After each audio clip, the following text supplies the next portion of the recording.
The sun sets to the west of Kaputir Valley in Turkana South District. But behind the beautiful horizon lays the real danger.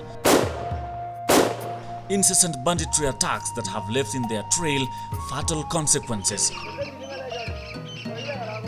And aware of the threat, the locals, just as the sun sets, make their quick exit from Takwel River just in case a misfortune strikes. Armed to the teeth, senior warriors keep a close eye on the young herders lest they fall prey to the marauding bandits who might be spying around for an India catch. Now, apart from the conflict that has been generated by the fact that the government has failed to define clear boundaries between these two communities, the river Takwel, which has been assumed for a long time to be the boundary between the Pokots and the Turkanas, is now acting as a point of ugly contact as the two communities scramble for this rare commodity, water. Being the only source of water for the region's pastoral communities, many lives have been lost as the communities scramble for the rare commodity, making coexistence almost impossible. But somewhere in the dry plains of Ombalyon in North Pokot, eye-hawked vigilante groups are on high alert, having received a signal to the effect that an organized group of raiders have been spotted within the vicinity. Wana watu ya Ombalyon wanaumeana sana, wanaturukana, wanakujana kupigipiga watu na ya kuchukwana ng'ombe kila siku.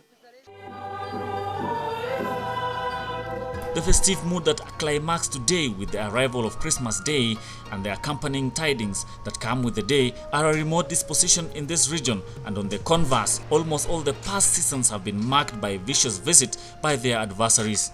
Hata Christmas hatupata, hakuna raha ile tunapata. Ni mazozano tu ya vita kila wakati, hauwezi lala hata usiku. Hatujiandae kusherehekea Christmas kwa sababu Pokoti kila siku tu wewe tunatu hata saa hii wanakuja saa hii wako na mpango saa hii kuja kutuua sisi hapa. Patrols during this season are therefore stepped up and any laxity is strongly discouraged. And just like Lotem, you risk finding yourself on the receiving end by being the recipient of a handsome spree of lashes for playing it easy. The young warrior had been caught unawares by his seniors dozing over his vigilance mandate. It's hawk eye in these tormentous terrains in the North Rift, where marauding raiders can strike at any time. Your survival therefore depends on your ability of sight and your accuracy in shooting before you're shot.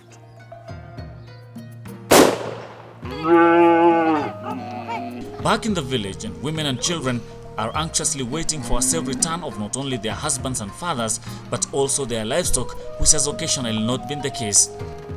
The herd finally arrives home, and as good shepherds, a quick head count to confirm that all are safely home is conducted.